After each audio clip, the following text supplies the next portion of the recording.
Okay students, already ये question में exercise 6.2 का क्वेश्चन नंबर 1 है. Exercise 6.2 question number 1 now. And already NCERT text book के अंदर ये वाली figure the. This is the figure given in the text book. आप अगर एनसीईआरटी की टेक्स्ट बुक देखोगे तो ये हमारी फिगर दी है ना. दिख रहा है कि नहीं दिख रहा है? Yes, sir. तो ये वाली फिगर है एनसीईआरटी की टेक्स्ट बुक के 9th स्टैंडर्ड की और हमारा क्वेश्चन नंबर 1 है. तो यहाँ पर हमको इस तरीके से फिगर दी है. A B line parallel C D line parallel E F line. ये तीनों की लाइन एक दूसरे को पैरेलल है और पी क्यू क्या कर रही है, उसको ट्रांसवर्सल है. उसको पी क्यू जो है उसको ट्रांसवर्सल मतलब काट रही है. ठीक है. और वैसे भी मेरी थोड़ी आवाज भी ठीक थी. A B parallel C D मतलब ये इससे पैरेलल ऐसा हमको दिया है. And C D parallel E F मतलब ये लाइन और ये लाइन पैरेलल, ये लाइन और ये लाइन पैरेलल. अगर ये दोनों पैरेलल और ये दोनों पैरेलल है, सुनना, अगर ये दोनों पैरेलल और ये दोनों पैरेलल है तो ये पहली और तीसरी भी क्या होगी, ऑब्वियसली पैरेलल होगी. तो हम लोग ऐसा लिख सकते हैं therefore A B line parallel क्या हो जाएगी, ई एफ. एंड कौन सी लाइन ट्रांसवर्सल है, ये वाली जो लाइन है वो तीनों को काट के निकल रही, इंटरसेक्ट करके निकल रही. ठीक है. So and P Q line is a transversal. क्या है? ट्रांसवर्सल. पी क्यू लाइन जो है वो ट्रांसवर्सल. ट्रांसवर्सल का मतलब होता है, जो मैथ्स की लैंग्वेज में ट्रांसवर्सल उसको बोलते हैं कि अगर कोई लाइन किसी और लाइन को काटती है, इंटरसेक्ट करती है, it is known as a transversal. ठीक है. इतना इंफॉर्मेशन हमको दिया है और क्वेश्चन में बोला है कि find the X Y and Z. Actually X की वैल्यू फाइंड करने के लिए बोली है, लेकिन हमको एक्स वाई जेड तीनों की फाइंड करना पड़ेगा, तब जाके हो जाएगा. ऑलरेडी मैंने आपको सबको बताया हुआ है कि किसको किसको क्या मतलब कैसे कैसे एंगल्स बनते हैं. सपोज मान लो कि ये दो लाइंस है. सुन लेना, मैं आपको फिर से एक बार बता दे रहा हूँ. ये दोनों लाइन पैरेलल है. अगर ये कोई लाइन मान लो कि ट्रांसवर्सल है, ये लाइन अगर ट्रांसवर्सल है, सुनना, ये दोनों पैरेलल लाइन है, ये ट्रांसवर्सल है, तो इससे कितने एंगल्स बनेंगे. टोटल लाइन कितनी यहाँ पे 3 लाइन्स है. कितनी लाइन्स है दिव्या, कितनी लाइन्स है यहाँ पे 3. 6 नहीं है, ये 1 लाइन 2 लाइन और 3 लाइन, टोटल 3 लाइन्स है. ठीक है. अब अगर ये 3 लाइन से कितने एंगल बनते हो देखते हैं. पहला एंगल कौन सा बनेगा रुद्र, ये 1, ये 2, ये 3, ये 4, टोटल 4 एंगल्स यहाँ पे. वैसा ही सेम नीचे 4 एंगल्स बनेंगे, मतलब 5, ये 6, ये 7, ये 8. ठीक है. टोटल 4 और 4 8 एंगल बनते हैं. अब इस पे से हम लोग क्या क्या बोल सकते हैं, मतलब किस तरीके से एंगल इक्वल होते मैं समझाता हूँ. सपोज मान लो कि ये एंगल 1 है, तो यहाँ पे ऐसा ऐसा बन रहा है, देखो ये 1, यहाँ पे ऐसा. वैसा ही सेम नीचे यहाँ पे देखो 5 भी बन रहा है. तो ये दोनों के दोनों एंगल का सेम एंगल बन रहा है. मतलब ये एक मतलब जो है ये दोनों पैरेलल का ये ट्रांसवर्सल उसके सेम साइड है, ये साइड में. यहाँ पे आएगा एंगल 1 इक्वल टू एंगल आएगा 5, एंगल 1 इक्वल टू 5. वैसा ही सेम एंगल 2 इक्वल टू आएगा angle 6, angle 2 equal to angle 6.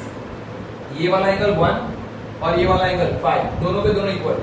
वैसा ही एंगल 2 इक्वल टू क्या बन जाएगा, एंगल 6. वैसे नीचे देखो तो angle 3 equal to angle, sorry यहाँ पे एंगल 3 में है, यहाँ पे लिख देता हूँ, ये 3 और 4 कर देता हूँ. ठीक है. तो एंगल 3 इक्वल टू क्या बन जाएगा, एंगल 8.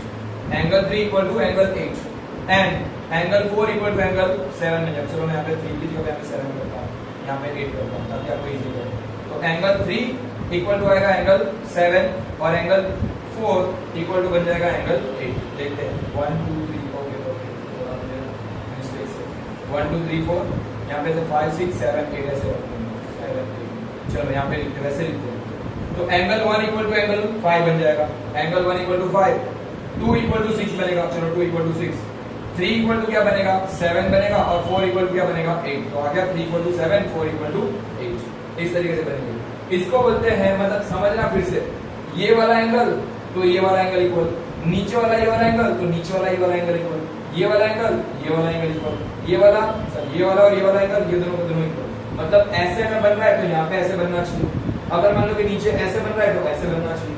ठीक है. फिर वैसे यहाँ पे से एंगल ये वाला बन रहा है, ऐसा एंगल बन रहा है, तो यहाँ पे भी नीचे देखो ऐसा एंगल बन रहा है. अगर ऐसे देखो यहाँ पे ये वाला एंगल 3 ऐसे बन रहा है, तो यहाँ पे भी नीचे 7 भी ऐसे बन रहा है. तो इस तरीके जो एंगल सेम साइड के आते हैं उसको बोलते हैं, ये सारे के सारे बोलते हैं करस्पॉन्डिंग. क्या बोलते हैं इसको, करस्पॉन्डिंग एंगल्स. Corresponding angles. और करस्पॉन्डिंग एंगल्स आर इक्वल, हमेशा इक्वल रहते हैं. ये क्या हो गया, 1 के जैसा 5, 2 के जैसा 6, 4 के जैसा 8, 3 इक्वल टू 7. ये सारे के सारे इक्वल बन जाएंगे, इसको बोलेंगे करस्पॉन्डिंग. वैसा ही सेम यहाँ पर जब ये लाइन बनती है तो यहाँ पर जो है ऐसा z बन रहा है, देखो ऐसा z बन रहा है, ऐसा बन रहा है। कहाँ पे ये 4, ये आ गया 4 और यहाँ पे क्या आ गया 6। तो ये दोनों एंगल क्या बनेंगे, इक्वल बनेंगे। तो एंगल 4 इक्वल टू बनेगा angle 6, angle 4 equal to angle 6। वैसा ही सेम एक उल्टा z ऐसे बनता है, यहाँ पे से ऐसा ही z बनता है, मतलब यहाँ पे एंगल 3 और यहाँ पे एंगल कौन सा आ रहा है 5। ये दोनों भी इक्वल बनेंगे and angle 3 equal to angle 5। ये दोनों एंगल्स को मतलब यहाँ पे 3 इक्वल टू 5, 4 इक्वल टू 6, इसको हम लोग बोलेंगे अल्टरनेटिव इंटीरियर एंगल्स। क्या बोलेंगे हम लोग इसको, alternative interior angles. Full form इसका ऐसा है, अल्टरनेटिव इंटीरियर एंगल्स। ठीक है, अल्टरनेटिव इंटीरियर एंगल्स। ठीक है, वन मोर थिंग, अगर मान लो कि यहाँ पे क्रॉस बन रहा है, देखो यहाँ पे ये लाइन और ये लाइन इंटरसेक्ट कर रही है, ऐसा है और ऐसा, दो लाइन है। अगर दो लाइन एक दूसरे को इंटरसेक्ट करती है तो उससे क्या बनता है, ऑपोजिट एंगल्स आर इक्वल बन रहे हैं। तो यहाँ पे 1 था इक्वल टू क्या बन जाएगा 3 और यहाँ पे 2 था इक्वल टू क्या बन जाएगा 4। तो इसको क्या बोलेंगे हम लोग, वर्टिकली ऑपोजिट एंगल्स, यानी 1 इक्वल टू 3, 2 इक्वल टू 4। इसको हम लोग बोलेंगे angle 1 equal to 3 and angle 2 equal to angle 4। क्या बन जाएंगे, वर्टिकली ऑपोजिट एंगल्स। वैसा ही से नीचे भी हो सकता है, 5 इक्वल टू 7, 6 इक्वल टू 8। तो angle 5 equal to angle 7 and angle 6 equal to angle 8। This is known as the vertically opposite angles, vertically opposite angles, vertically opposite angles. ठीक है, तो इतने एंगल्स आपको आने चाहिए, तब जाके आपको ये 6.2 में समझ में आएगा। अब हम लोग 6.2 का क्वेश्चन नंबर 1 ओरिजिनल स्टार्ट करने जा रहे हैं। मैंने बीच में इंफॉर्मेशन दे दी आपको, ठीक है। Okay, now I am going to the question number 1 first. तो यहाँ पे इतनी इंफॉर्मेशन हमको दी है क्वेश्चन नंबर 1 में। AB parallel CD, AB parallel CD, CD parallel EF है। तो AB पैरेलल EF हो जाएगा, ये क्या बन जाएगा हमारा, ट्रांसवर्सल बन जाएगा PQ। अब देखना, यहाँ पर X है एंगल जो हमको ढूंढना है, यहाँ पे Y एंगल है और यहाँ पे Z एंगल है। अभी मैंने आपको जो इन्फॉर्मेशन बताई वैसा ही सेम, अगर मैं ये वाला एंगल जो दिख रहा है Y और मैं इसको यहाँ पे ये वाला एंगल, ये दोनों क्या बन जाएंगे, देखो यहाँ पे क्रॉस बन रहा है, दिख रहा है ना, ऐसा बन रहा है। जब क्रॉस बनेगा तो क्या होता है, vertically opposite angles are equal. तो ये अगर y है तो ये भी क्या बन जाएगा हमारा, y ही बन जाएगा। वो क्या बन जाएगा हमारा, y बन जाएगा। तो हम लोग ऐसे लिख सकते हैं, यहाँ पे क्या करेंगे, यहाँ पे CD पैरेलल कौन सा है, EF लाइन। CD और EF लाइन पैरेलल है, ठीक है। और कौन सा ट्रांसवर्सल है, PQ इज अ ट्रांसवर्सल, लिखते हैं हम लोग। And PQ line is a transversal. क्या है हमारी PQ लाइन है, ट्रांसवर्सल, ठीक है। CD and EF line are parallel, ये दोनों पैरेलल है और ये ट्रांसवर्सल है। लेकिन ये दोनों एक दूसरे को क्या कर रही है, काट रही है, मतलब इंटरसेक्ट कर रही है। तो हम लोग ऐसा भी लिख सकते हैं कि CD और PQ एक दूसरे को इंटरसेक्ट करती है, कौन से पॉइंट पे, N पॉइंट पे। तो हम लोग ऐसा लिखेंगे एंगल, कौन सा एंगल लिखेंगे, CNO। कौन सा एंगल आएगा, पहले ऊपर वाला CNM, ये वाला एंगल CNM, ऊपर वाला angle CNM equal to angle कौन सा बनेगा, DNO। कौन सा बनेगा, एंगल DNO। फिर से बता रहा हूं, ये वाला एंगल CNM इक्वल टू बन रहा है DNO। ये दोनों एंगल इक्वल बनेंगे। तो यहाँ पर मैं क्या कर दूं, यहाँ पे इसको मैं लिख देता हूँ y, ठीक है। और CNM की वैल्यू क्या है, CNM इक्वल टू तो हमारा y दिया है, तो DNO भी क्या बन जाएगा हमारा, y बन जाएगा, एंगल DNO। इन शॉर्ट यहाँ पर ये दोनों के दोनों y बन जाएंगे, बराबर। इतना हो गया। अब हम क्या करेंगे, ये दोनों का जो है, ये दोनों का प्लस करोगे, क्योंकि कोई भी जब पैरेलल साइड होती है और उसमें ट्रायंगल होता है, तो सेम साइड के जो इंटीरियर एंगल होता है उसका सम होता है 180 डिग्री। सेम साइड के इंटीरियर एंगल्स का क्या होता है, सम करोगे तो 180 बन जाता है। In short y plus z करोगे तो 180 हो जाएगा। नाउ हम लोग ऐसा लिख सकते हैं, क्या लिख सकते हैं, एंगल DNO, एंगल DNO कौन सा वाला, DNO प्लस एंगल कौन सा आएगा, FON। क्या आएगा, FON इक्वल टू बन जाएगा 180। क्यों, सेम, यानी sum of the interior angles of the same side. Same side के इंटीरियर एंगल्स जो होते हैं, सेम साइडेड इंटीरियर एंगल्स, उसका सम क्या होता है, 180 होता है। पर इसकी DNO की वैल्यू क्या है, y है, DNO मतलब y है। और FON क्या है, FON हमारा z है, और इक्वल टू कितना दिया है, 180 दिया है। पर यही क्वेश्चन के अंदर आपको बुक में y का z के साथ का रेशियो दिया है 3:7। कितना दिया है, y का z के साथ का रेशियो दिया है 3:7। 7। इन शॉर्ट आपको y की जगह पे लिखना है 3:7 करना है, sorry y is to z equal to 3:7, y is to z equal to 3:7, यानी y की वैल्यू पहली है, z की वैल्यू है दूसरी है 7। तो यहाँ पे क्या करेंगे हम लोग, y की जगह पे लिखेंगे 3, a लिख दो, p लिख दो, कुछ भी लिख दो, क्योंकि यहाँ पे देखो x दिया है, अगर मैं चाहता तो 3x लिख सकता था, लेकिन यहाँ पे x दिया तो मैं x नहीं लिखूंगा, कोई भी नंबर आपका भी खुद का नाम फर्स्ट के नीचे लिख सकते हो। जैसे कि मान लो कि मैं किसी का नाम लिखता हूँ, जैसे कि मान लो कि 3p लिख देता हूँ, है ना, पर p की ऑलरेडी लाइन है, इसलिए हम लोग इसको a लिख देते, 3a प्लस क्या करेंगे z की वैल्यू 7, क्योंकि रेशियो है, पहले का नंबर वो पहले में, दूसरे का नंबर दूसरे में, तो यहाँ पे आ जाएगा 7a इक्वल टू हो जाएगा 180। ये दोनों का प्लस करोगे तो कितना हो जाएगा, 10a इक्वल टू बन जाएगा 180।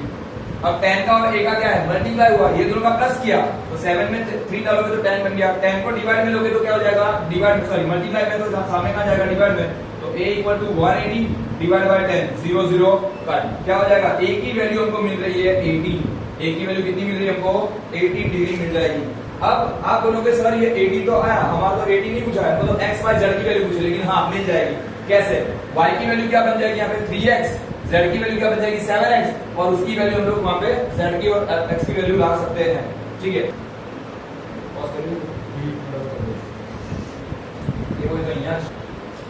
नाउ y का मतलब था 3a एंड z का मतलब था 7a, आ रहा है, ठीक है। तो y की वैल्यू 3a, तो a की वैल्यू कितनी मिलेगी 18, तो हम लोग क्या करेंगे 3 का और 8 का मल्टीप्लाई, तो 3 18 सा, यानी y की वैल्यू मिल जाएगी 18 3 का कितना हो जाएगा 54, y की वैल्यू मिली 54, पहली वैल्यू मिली हमको, x y z तीनों दिन ढूंढना था, तो हमने y की वैल्यू ला दी। z की वैल्यू क्या है 7a मतलब 7 का मल्टीप्लाई बाय a के साथ में, सॉरी a के साथ में मतलब a का मल्टीप्लाई, a का नंबर है 18, 7 18 का कितना होता है 126। आपको अगर मैथ्स में ये चैप्टर और फिजिक्स में मोशन और फोर्स ये चैप्टर पढ़ने तो 18 का टेबल आना बहुत जरूरी है, इसमें भी ये क्वेश्चन आते हैं, सम्स आते हैं 5/18 से मल्टीप्लाई करना होता है, दैट्स व्हाई। तो 18 से होता है 126, हमको y और z की वैल्यू मिल गई है, हमको ढूंढना क्या है, अभी भी x ढूंढना बाकी है, क्या ढूंढना है हमको, x ढूंढना है, मैं यहाँ पे x बता रहा हूँ, पर x की वैल्यू कैसे आएगी, x की वैल्यू ऐसे आएगी, देखो ये दोनों लाइन, कौन सी लाइन है, AB लाइन और दूसरी लाइन EF लाइन, ये दोनों पैरेलल, और PQ क्या है, ट्रांसवर्सल। तो देखना है पे क्या बन रहा है, यहाँ पे बन रहा है ऐसा एक z बन रहा है, दिख रहा है, मैंने ऐसा बताया था आपको कि ऐसा एक z बनता है, जब z बनेगा तो ये वाला एंगल और ये वाला एंगल क्या होता है, इक्वल होता है, मतलब अल्टरनेटिव इंटीरियर एंगल्स इक्वल होते हैं।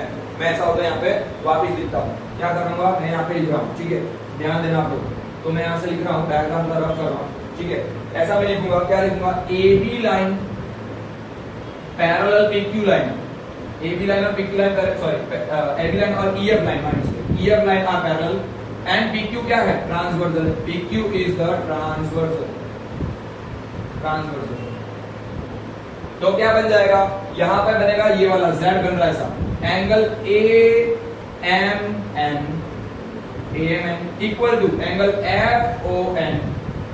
FON, ये दोनों इक्वल बनेंगे, कैसे, अल्टरनेटिव इंटीरियर एंगल्स बनेंगे, अल्टरनेटिव इंटीरियर एंगल्स बनेंगे, क्योंकि यहाँ पे ऐसा Z बन रहा है, पर इसकी वैल्यू क्या है, AMN की वैल्यू है x और इसकी वैल्यू क्या है Z, और Z की और x की वैल्यू कितनी है, मतलब Z की वैल्यू कितनी है, हमारे पास 126 आ गई, मतलब हमारे पास x की वैल्यू भी मिल जाएगी 126, ये दोनों के दोनों इक्वल बन जाएंगे, x इक्वल टू Z हो जाएगा, ये वाला एंगल ये वाला एंगल, दोनों के दोनों एंगल कैसे बन जाएंगे, equal, because of alternative interior angle के हिसाब से, ठीक है। तो x की वैल्यू भी क्या बन जाएगी 126, ऐसा भी आंसर आ गया 126, मतलब हमारा क्वेश्चन फाइनली ओवर हो गया है, x y z तीनों की वैल्यू हमारा मिल गई, ठीक है।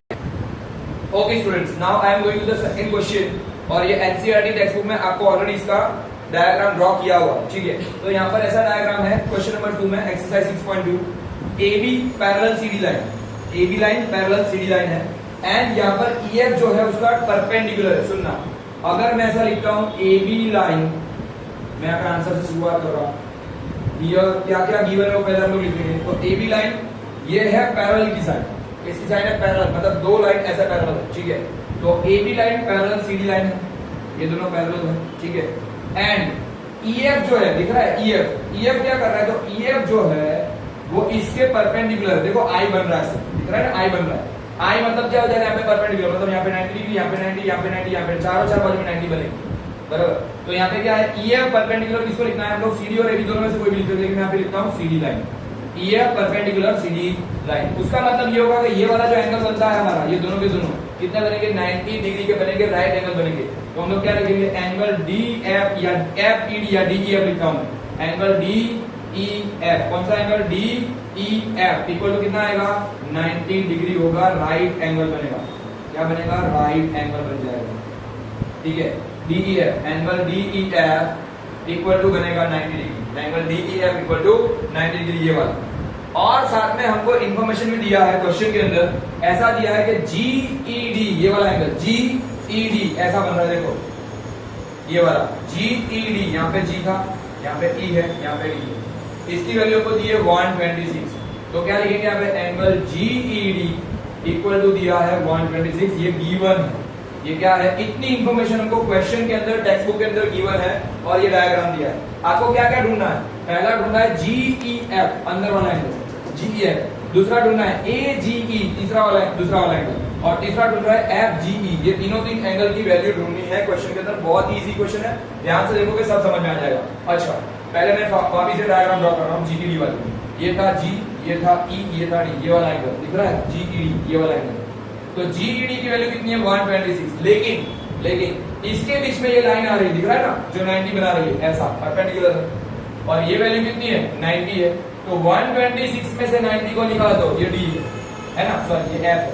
तो क्या करेंगे यहाँ पे, अगर ये वैल्यू को, मतलब 126 टोटल वैल्यू है, उसमें से 90 को माइनस कर दोगे तो हमको ये वाली वैल्यू मिल जाएगी। तो हम लोग क्या करेंगे, वही यहाँ पे लिख रहे हैं, क्या लिखेंगे, ऐसा लिखेंगे, एंगल, कौन सा एंगल है, GED, angle GED equal to, angle GED equal to क्या होगा, ये वाला टुकड़ा, ये वाला पीस और ये वाला टुकड़ा, ये दोनों का प्लस करोगे तो GED बनेगा। तो क्या करेंगे, GED इक्वल टू एंगल कौन सा आएगा, DEF, एंगल आएगा DEF प्लस एंगल कौन सा आएगा, GEF, कौन सा आएगा, एंगल GEF। समझ में आया, GED इक्वल होता है DEF प्लस होगा GEF, ठीक है, समझना फिर से, GED इक्वल टू आएगा DEF प्लस आएगा GEF, ये दोनों टुकड़ों का प्लस करोगे तो आपको ये वाला बड़ा टुकड़ा मिल जाएगा। पर इसकी वैल्यू है हमारे पास कितनी है, 126, बुक में गिवन है। इसकी वैल्यू कितनी है, 90 है, तो 90 लिख दो, प्लस हमारे पास इसकी वैल्यू नहीं है जो हमको ढूंढनी है, तो GEF हमको ढूंढना है। समझ में आया, ये क्या हो गया, 126 इसकी वैल्यू आई, 90 इसकी वैल्यू आई, हमको GEF की वैल्यू ढूंढनी। क्या करना है, इसमें से इसको इन लेके जाओगे तो क्या हो जाएगा, माइनस 126 में से 90 को वापस लेके जाओगे तो एंगल बन जाएगा GEF। क्या बनेगा, एंगल GEF। तो एंगल GEF की वैल्यू कितनी बनेगी, GEF इक्वल टू आएगा 126 में से 90 को माइनस करोगे कितना बनेगा, 36 डिग्री। पहला आंसर मिल गया जो आपको पूछा, पहला आंसर मिल गया था जो आपको ये वाला पहला क्वेश्चन किया, GEF की वैल्यू ढूंढो, हमको GEF मिल गया, ठीक है। GEF कितना मिला, 36, GEF equal to 36 degree, GEF equal to 36 degree. Okay, now अब ये को क्या ढूंढना है, AG। देखना, अब हमारा ये दो लाइन है ना, पहली लाइन है AB, दूसरी लाइन है CD, और यहां से मान लो कि मैं ऐसे ट्रांसवर्सल ड्रॉ कर रहा हूं, कौन सा ट्रांसवर्सल, ये GE हमारा ट्रांसवर्सल है। तो ये क्या बनेगा, दिख रहा है ऐसा Z बन रहा है, देखो, तो ये क्या बन जाएगा, alternative interior angles are same equal आएगा, बराबर। तो AGE इक्वल टू क्या बन जाएगा, GED, और GED की वैल्यू तो हमारे पास है 126, तो AG की भी वैल्यू कितनी बन जाएगी, 126 है, वेरी सिंपल। तो हम लोग यहाँ पे लिखेंगे, क्या लिखेंगे यहाँ पे, AB line parallel CD line है, and GE is the transversal. कौन सा ट्रांसवर्सल है, GE इज द ट्रांसवर्सल, या GE इज द ट्रांसवर्सल का मतलब होता है जो तीसरी लाइन होती है उसको इंटरसेक्ट करती है। तो कौन सा एंगल बनेगा, एंगल AGE ऐसा बन रहा है, Z ऐसा बना रहा है, ठीक है। तो angle AGE equal to angle कौन सा बनेगा, GED, कौन सा एंगल बनेगा, GED, दोनों के दोनों इक्वल आएंगे, क्यों, अल्टरनेटिव इंटीरियर एंगल्स। ये कितना है नहीं पता, कोई बात नहीं, लेकिन हमको इसकी वैल्यू तो पता है ना, GED की वैल्यू पता है, कितनी, इसकी वैल्यू कितनी है, 126, तो ये भी कितना बन जाएगा, AGE कितना बन जाएगा, 126। दूसरा आंसर आ गया, कौन सा आ गया, दूसरा आंसर भी मिल गया, AGE। सेकंड आंसर भी गया, AGE इक्वल टू आ जाएगा 126। हमको पहला क्वेश्चन ये था 36 डिग्री, दूसरा ये और तीसरा भी ढूंढना है। तीसरा कैसे ढूंढेंगे? देखो यहाँ पे एक लाइन है ए बी और यहाँ पे से ऐसे जीई जा रही है, ये जीई है ना। तो यहाँ पे क्या बन जाएगा, ये दोनों के दोनों एंगल का प्लस करोगे तो क्या बन जाएगा 180 because of the linear pair of angle, बराबर। तो क्या करेंगे यहाँ पे एंगल ए जी ई, ये वाला angle A G E plus F G E, क्या करेंगे angle F G E equal to आएगा 180, A G E plus F G E equal to बन जाएगा 180। अब ए जी की वैल्यू कितनी है हमारे पास 126, अभी तो हमने ढूंढी, प्लस आएगा F G E equal to हो जाएगा 180। अब ये 126 को मैं लेके जाऊंगा माइनस में, क्योंकि प्लस में है राइट साइड में, इसमें यूज जाएगा तो क्या हो जाएगा माइनस बन जाएगा। तो क्या बन जाएगा angle F G E equal to क्या होगा 180 माइनस 126। यहाँ पे नीचे लिख सकता हूं मैं angle F G E equal to 180 minus 126। अगर 180 में से 126 निकालेंगे तो कितना बचेगा 54। कितना आंसर आएगा 54। क्या हो जाएगा आंसर आ जाएगा 54। किसका आंसर मिल गया हमको एफ जी ई का, एफ जी ई। तीसरा भी आंसर हमको मिल गया है, तीसरा भी आंसर हमको मिल गया है, this is the 54 F G E. ठीक है, बस तो ये तीन दो क्वेश्चन मुझे जीईएफ, एजीई और एफ जी ई, तीनों के तीनों आंसर मिल गए। ये सेकंड क्वेश्चन